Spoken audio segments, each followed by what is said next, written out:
કૃતિ ખડક ખાતે સાંઈ કથામાં ભક્તોએ ભાગ લીધો। કથાના રસપાન સાથે સૌ ઉપસ્થિત ભક્તો સાંઈ કીર્તનમાં ઝૂમી ઉઠ્યા।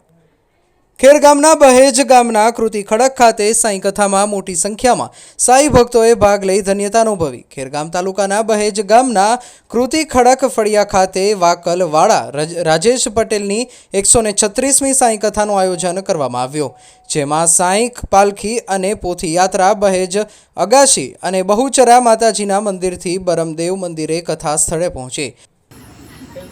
ઓમ સાઈરામ, મારું નામ રાજેશભાઈ પટેલ, વાકલ રહું છું, જ્યાં સાંઈ બાબાનું મંદિર છે। અને જે અમે એક સંકલ્પ કર્યો છે કે જે ગામે ગામ જઈ અને જે ભક્તિનો પ્રચાર કરવા માટે એક સાંઈ કથાનું એક માધ્યમ બનાવ્યું છે।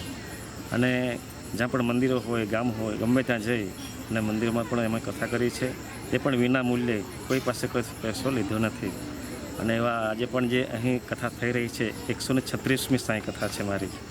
અને જે આ ભક્તોનો સહકાર છે, અને જ્યાં અલગ અલગ જે બધી જ જગ્યાએ ભંડારા પણ થયા છે, અને બાબાની કૃપાથી આ કાર્ય હવે વેગ થઈ રહ્યું છે। સતીશભાઈ સાંઈધામ પંચલાઇનના મુખેથી ઉપસ્થિત સૌ ભાવિક ભક્તોને સાંઈ કથાના રસપાન સાથે સૌ ઉપસ્થિત સાંઈ ભક્તો સાંઈ કીર્તનમાં ઝૂમી ઉઠી ધન્યતા અનુભવી।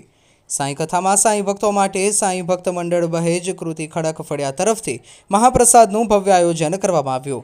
કાર્યક્રમને સફળ બનાવવા માટે સુનિલભાઈ, સતીશભાઈ, વિષ્ણુભાઈ, યોગેશભાઈ, પ્રદીપભાઈ, સાગરભાઈ, રાજુભાઈ, દિલીપભાઈ, સૌરભભાઈ, અભયભાઈ વગેરે ભારે જહેમત ઉઠાવી હતી। સાઈરામ, જય બ્રહ્મદેવ બાપા। આજના શુભ દિવસ બુધવાર તારીખ 9/4/25ના રોજ બાબાની અસીમ કૃપાથી શ્રી સાંઈ કથા અને કીર્તનનું આયોજન બહેજ ગામના કૃતિ ખડક ફળિયે બ્રહ્મદેવ બાપાના પાટણગઢમાં કરવામાં આવ્યું, જેમાં શ્રી સાંઈ કથા અને કીર્તનમાં શ્રી સાંઈ કથાકાર રાજેશભાઈ વાકલવાળા અને સતીશભાઈ સાંઈધામ પંચલાઈવાળા તેઓ કથાનું રસપાન ભાવિક ભક્તોએ લીધું, જેમાં રાજેશભાઈ વાકલવાળાની 136મી સાંઈ કથાનો લાભ મળ્યો, જેમાં પોથી યાત્રાનું પણ આયોજન કરવામાં આવ્યું। પોથી યાત્રા અગાસી માતા બહુચરા માતાજીના મંદિરથી બ્રહ્મદેવ બાપાના પાટણગઢમાં આવી। ત્યારબાદ મહાપ્રસાદનું પણ આયોજન હતું। સર્વે ભાવિ ભક્તોએ ઉત્સાહભેર ભાગ લીધો। જય શ્રી રામ। અહેવાલ વિશાલ પટેલ, લોકાર્પણ।